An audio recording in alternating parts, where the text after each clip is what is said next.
Hello student welcome back to Sanvi study world. तो पिला माने काली जो आम डिस्कस करी 10th क्लास साहित्य बहिर बंदे उत्कल जननी आज तार सबु प्रश्न उत्तर गुड़िक आलोचना करवा। तो पिला माने चलो ये स्टार्ट करवा। तो पिला माने प्रथम क्वेश्चन टी कौन देछि प्रत्येकर दुईटी लेखाएं प्रति शब्द लेख। प्रत्येकर दुईटी लेखाएं प्रति शब्द लेख।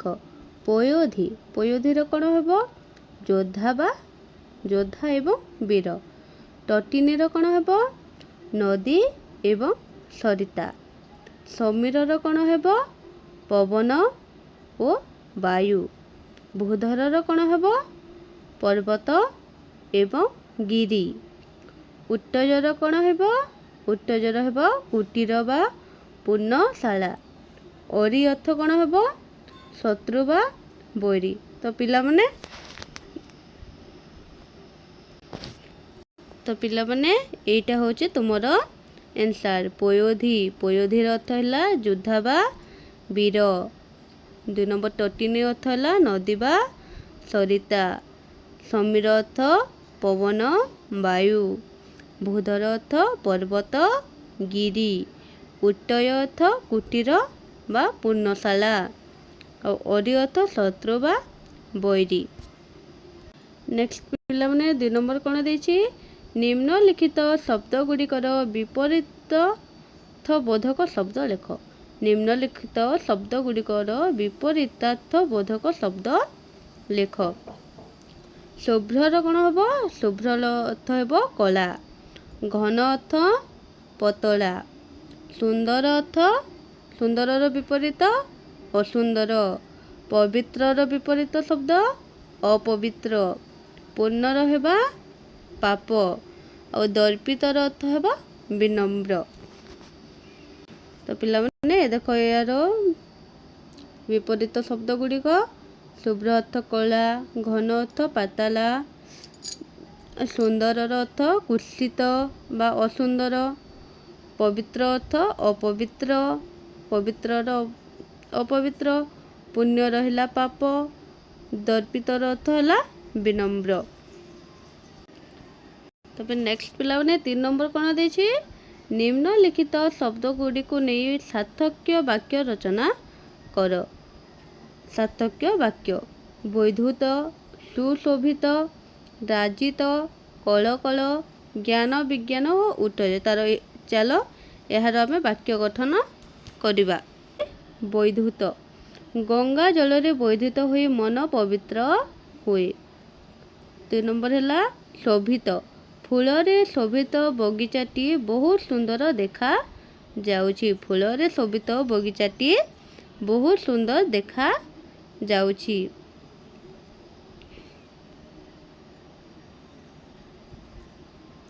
राजित सबुज वन रे राजित पर्वतटी आकर्षणीय लगुछि। राजित सबुज वन रे राजित पर्वतटी आकर्षणीय लगुछि। 4 है कल कल। नेक्स्ट नदीर कल कल ध्वनि मन को आनंद दे थाए। नदीर कल कल ध्वनि मन को आनंद दे थाए। ज्ञान विज्ञान ज्ञान विज्ञानर उन्नति देश को आग को बढ़ाई थाए। ज्ञान विज्ञानर उन्नति देश को आग को बढ़ाई थाए। उत्तज ऋषि मुनि माने उत्तय बास करुथिले। ऋषि मुनि माने उत्तय बास करुथिले। नंबर कल कल भली आउ 5टी ध्वनात्मक युग्म शब्द लेख। कल कल भली आउ 5टी शब्द लेख।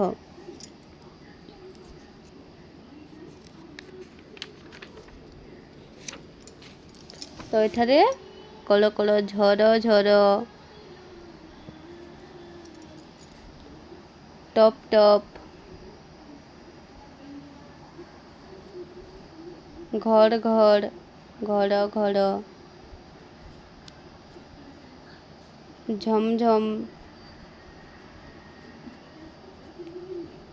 ओ एवं झप झप झप झप। तो पिलाने ए देख यहाँ हूँ कल कल परी आहरी 5टी शब्द झर झर टप टप घड़ घड़ छम छम एवं झम झम। तापर नेक्स्ट पिलाने कौन देछि 5 नंबर पठित कविता अवलंबन रे शून्यस्थान पूरण कर। पठित कविता अवलंबन रे शून्यस्थान पूरण कर। पुत डेस्क बैधुत सिरा पुत पयोधी पयोधी ताल डेस्क शोभित सिरा ताल तमाल तमाल। पिलाने यहाँ डेस्क पूरण लिखब शुभ्र डेस्क कूल शिखर समीरा शुभ्र पिलाने शुभ्र तटिनी कूल शिखर समीरा तो कौन हम तटिनी। वनभूमि राजित अंगे घन घन वनभूमि घन घन वनभूमि राजित अंगे नील भूधर माल साजे डेस्क साजे तरंगी नील भूधर माल साजे तरंगी। तो पिलाने 6 नंबर डेस्क मुखरित चारु विहंगे कल कल कल कल मुखरित चारु विहंगे सुंदर शाली डेस्क क्षेत्रा सुंदर शाली शोभित क्षेत्रा शोभित क्षेत्रा डेस्क प्रदर्शित नेत्रा ज्ञान विज्ञान प्रदर्शित नेत्रा ज्ञान विज्ञान प्रदर्शित नेत्रा योगी ऋषिगण डेस्क पवित्रा योगी ऋषिगण उट्टज पवित्रा सुंदर मंदिर मंडित मंडित दिशा। तबे 6 नंबर कौन दे अर्थगत पार्थक्य दर्शाओ 6 नंबर देछि अर्थगत पार्थक्य दर्शाओ सुर माने सुर पुत पुत शाली शाली बली बली कूल और कूल चार यार अर्थगत पार्थक्य गुड़िक देखा। तो पिला माने दंत सरे हस और सुर माने होची देवता आउ तालव्यस दीर्घ सुर माने होची साहसी व्यक्ति।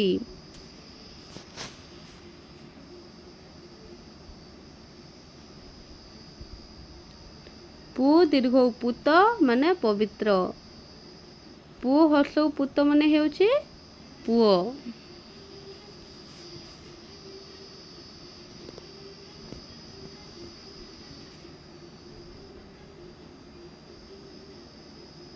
तालव्यस लरे हसई धान विशिष्य शाली माने हेउची धान विशिष्य आ तालव्यस लरे दीर्घ स्त्रींकर भौणी शाली माने हेउची स्त्रींकर भौणी।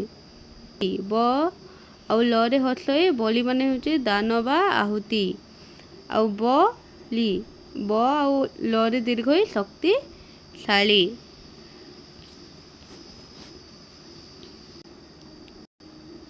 क दीर्घ कूल माने होची नदी किंबा समुद्र कूल आउ क हसु कूल माने होची वंश।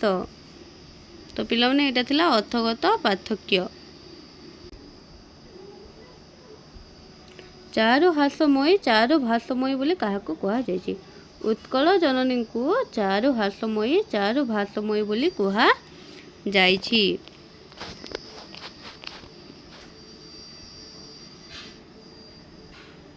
उत्कल जननींकर शरीर को किए धोई देउछि उत्कल जननींकर शरीर को किए धोई देउछि पवित्र समुद्र उत्कल जननींकर शरीर को धोई देउछि।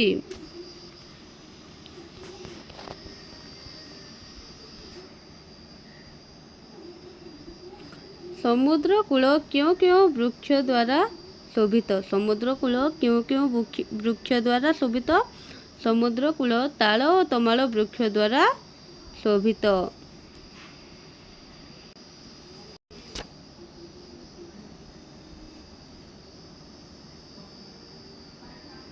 उत्कलर आकाश कहार कबर रे ମୁଖରିତ। ଉତ୍କଳର ଆକାଶ କାହାର କବରରେ ମୁଖରିତ? ଉତ୍କଳର ଆକାଶ ପକ୍ଷୀମାନଙ୍କର କଳ କଳ ରାବରେ ମୁଖରିତ। ଉତ୍କଳର ଆକାଶ ପକ୍ଷୀମାନଙ୍କର କଳ କଳ ରାବରେ ମୁଖରିତ। ପର୍ବତମାଲା ଗୁଡ଼ିକ ଉତ୍କଳ ଜନନୀଙ୍କର ଦେହରେ କିଭଳି ଭାବରେ ଶୋଭା ପାଉଛି? ପର୍ବତମାଲା ଗୁଡ଼ିକ ଉତ୍କଳ ଜନନୀଙ୍କର ଦେହରେ କିଭଳି ଭାବରେ ଶୋଭା ପାଉଛି? ପର୍ବତମାଲା ଗୁଡ଼ିକ ତରଙ୍ଗ ପରି ଉତ୍କଳ ଜନନୀଙ୍କର ଦେହରେ ଶୋଭା ପାଉଛି। ପର୍ବତମାଲା ଗୁଡ଼ିକ ପର୍ବତମାଲା ଗୁଡ଼ିକ ତରଙ୍ଗ ପରି ଉତ୍କଳ ଜନନୀଙ୍କର ଦେହରେ ଶୋଭା ପାଉଛି। କେଉଁମାନଙ୍କର କୁଟୀର ଦ୍ୱାରା ଉତ୍କଳ ପବିତ୍ର ହୋଇଛି? କେଉଁମାନଙ୍କର କୁଟୀର ଦ୍ୱାରା ଉତ୍କଳ ପବିତ୍ର ହୋଇଛି? ଯୋଗୀ ଓ ଋଷିମାନଙ୍କର କୁଟୀର ଦ୍ୱାରା ଉତ୍କଳ ପବିତ୍ର ହୋଇଛି। ଯୋଗୀ ଋଷିମାନଙ୍କର କୁଟୀର ଦ୍ୱାରା ଆମ ଉତ୍କଳ, ଆମ ଓଡ଼ିଶା ଭୂମି ପବିତ୍ର ହୋଇଅଛି।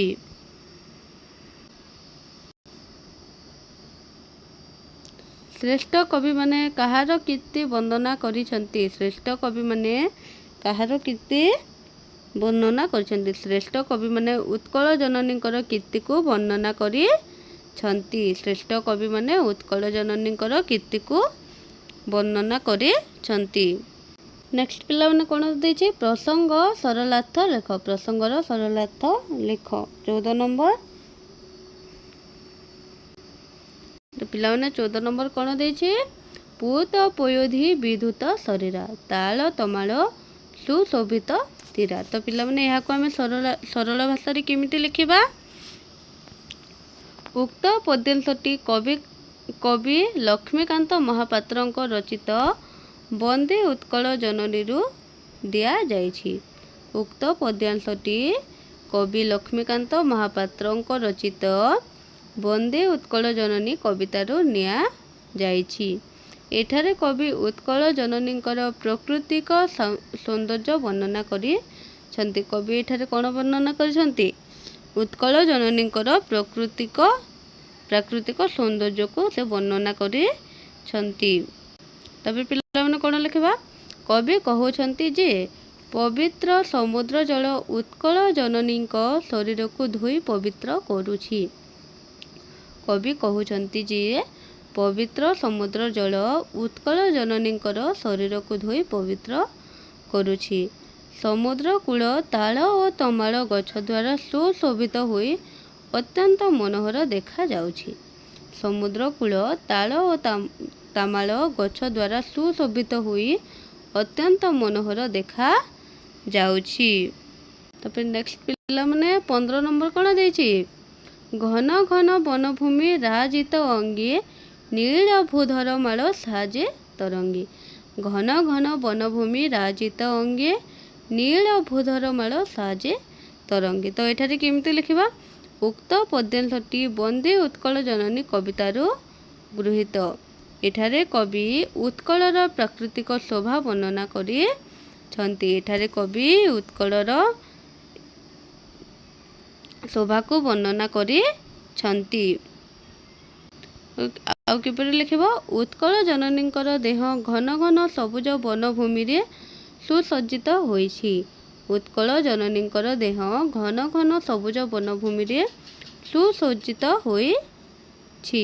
ନୀଳ ପର୍ବତମାଳା ଗୁଡ଼ିକ ତରଙ୍ଗ ପରି ଶୋଭା ପାଉଛନ୍ତି। ନୀଳ ପର୍ବତମାଳା ଗୁଡ଼ିକ ତରଙ୍ଗ ପରି ଶୋଭା ପାଉଛନ୍ତି। ଏହା ଉତ୍କଳର ପ୍ରାକୃତିକ ସୌନ୍ଦର୍ଯ୍ୟକୁ ଅଧିକ ଆକର୍ଷଣୀୟ କରୁଛି। ଏହା ଉତ୍କଳର ପ୍ରାକୃତିକ ସୌନ୍ଦର୍ଯ୍ୟକୁ ଅଧିକ ଆକର୍ଷଣୀୟ କରୁଛି।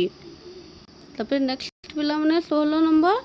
ସୁନ୍ଦର ଶାଢ଼ୀ ଶୋଭିତ କ୍ଷେତ୍ରା ଜ୍ଞାନ ବିଜ୍ଞାନ ପ୍ରଦର୍ଶିତ ନେତ୍ରା। ସୁନ୍ଦର ଶାଢ଼ୀ ଶୋଭିତ କ୍ଷେତ୍ରା ଜ୍ଞାନ ବିଜ୍ଞାନ ପ୍ରଦର୍ଶିତ ନେତ୍ରା। ଏଠାରେ କେମିତି ଲେଖିବା? ଉକ୍ତ ପଦ୍ୟାଂଶଟି କବି ଲକ୍ଷ୍ମୀକାନ୍ତ ମହାପାତ୍ରଙ୍କ ରଚିତ ବନ୍ଦେ ଉତ୍କଳ ଜନନୀ କବିତାରୁ ନିଆଯାଇଛି।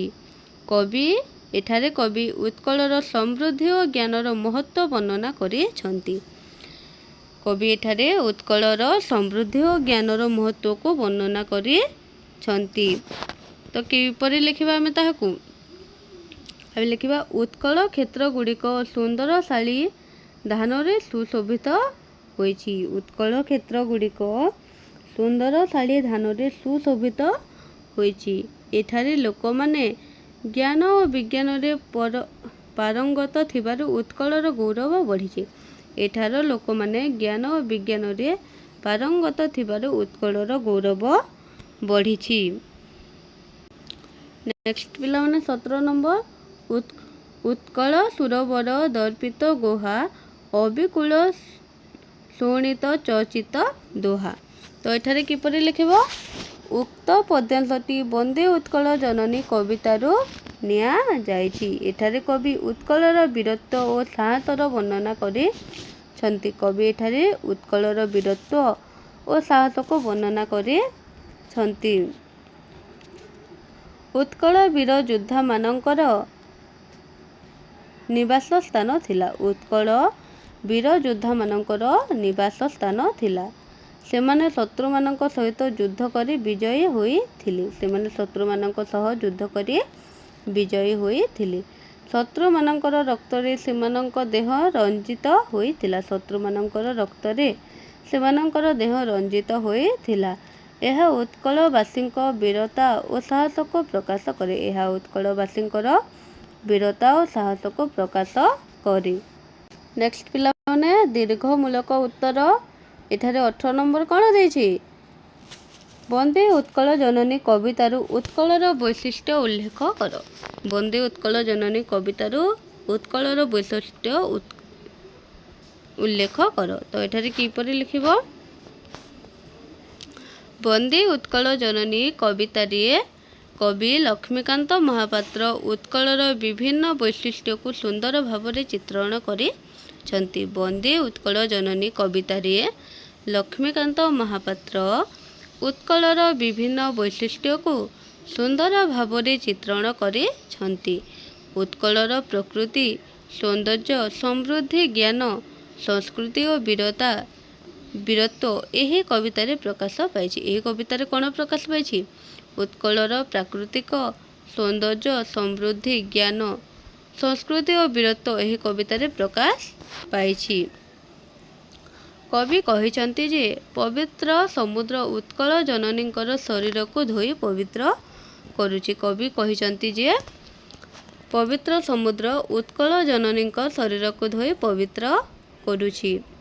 ସମୁଦ୍ର କୂଳ ତାଳ ଓ ତମାଳ ବୃକ୍ଷରେ ଶୋଭିତ। ସମୁଦ୍ର କୂଳ ତାଳ ଓ ତମାଳ ବୃକ୍ଷରେ ଶୋଭିତ। ଘନ ସବୁଜ ବନଭୂମି ଓ ନୀଳ ପର୍ବତମାଳା ଉତ୍କଳ ପ୍ରାକୃତିକ ଶୋଭାକୁ ବଢ଼ାଇଛି। ଘନ ସବୁଜ ବନଭୂମି ଓ ନୀଳ ପର୍ବତମାଳା ଉତ୍କଳର ପ୍ରାକୃତିକ ଶୋଭାକୁ ବଢ଼ାଇଛି। ପକ୍ଷୀମାନଙ୍କର କଳରବରେ ଆକାଶ ମୁଖରିତ ହୋଇ ଉଠେ। ପକ୍ଷୀମାନଙ୍କର କଳରବରେ ଆକାଶ ମୁଖରିତ ହୋଇ ଉଠେ।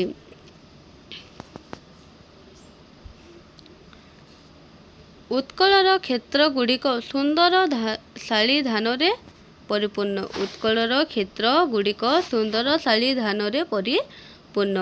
ଏଠାର ଲୋକମାନେ ଜ୍ଞାନ ଓ ବିଜ୍ଞାନରେ ପାରଙ୍ଗତ। ଏଠାର ଲୋକମାନେ ଜ୍ଞାନ ଓ ବିଜ୍ଞାନରେ ପାରଙ୍ଗତ। ଯୋଗୀ ଓ ଋଷିମାନଙ୍କର କୁଟୀର ଏହି ଭୂମିକୁ ପବିତ୍ର କରିଛି। ଯୋଗୀ ଓ ଋଷିମାନଙ୍କର କୁଟୀର ଏହି ଭୂମିକୁ ପବିତ୍ର କରିଛି। ଉତ୍କଳ ବୀର ଯୋଦ୍ଧାମାନଙ୍କର ଭୂମି ଥିଲା ଏବଂ ସେମାନେ ଶତ୍ରୁମାନଙ୍କୁ ପରାଜିତ କରି ଗୌରବ ଆଣିଥିଲେ।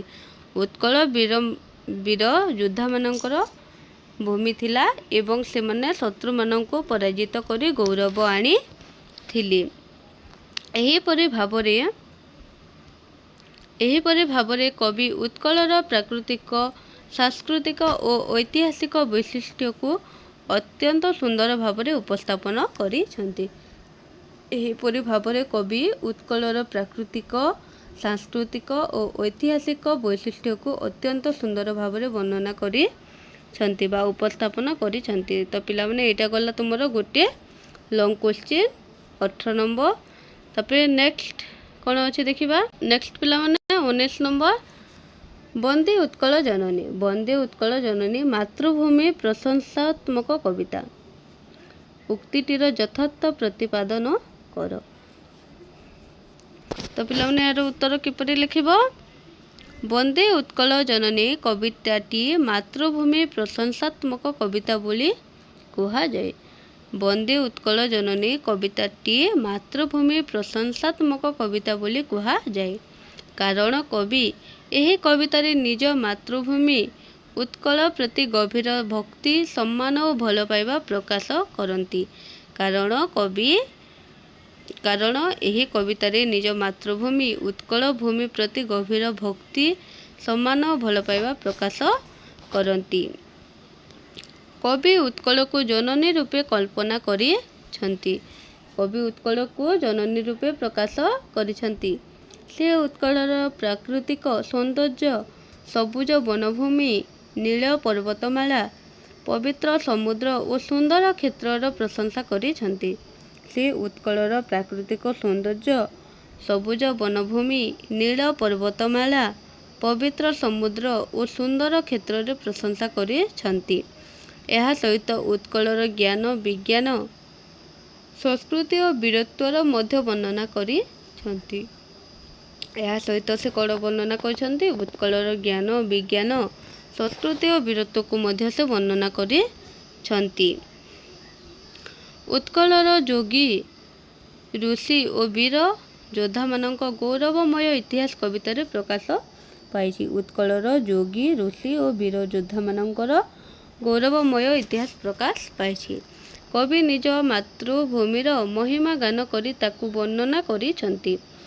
କବି ନିଜ ମାତୃଭୂମିର ମହିମା ଗାନ କରି ତାହାକୁ ବର୍ଣ୍ଣନା କରିଛନ୍ତି। ବନ୍ଦେ ଉତ୍କଳ ଜନନୀ ଶବ୍ଦରେ କବିଙ୍କ ମାତୃଭୂମି ପ୍ରତି ଶ୍ରଦ୍ଧା ଓ ଭକ୍ତି ସ୍ପଷ୍ଟ ଭାବରେ ପ୍ରକାଶ ପାଇଛି।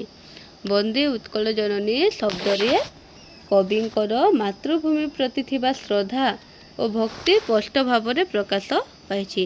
ସେହିପରି ଏହି କବିତାଟି ଏକ ଶ୍ରେଷ୍ଠ ମାତୃଭୂମି ପ୍ରଶଂସାତ୍ମକ କବିତା ବୋଲି କୁହାଯାଇଛି। ସେହିପରି ଏହି କବିତାଟି ଏକ ଶ୍ରେଷ୍ଠ ମାତୃଭୂମି ପ୍ରଶଂସାତ୍ମକ କବିତା ବୋଲି କୁହାଯାଇଛି। ତ ପିଲାମାନେ ଏଇଟା ଥିଲା ତୁମର 19 ନମ୍ବର। ଏବେ ଦେଖିବା ନେକ୍ସଟ କ'ଣ ଅଛି।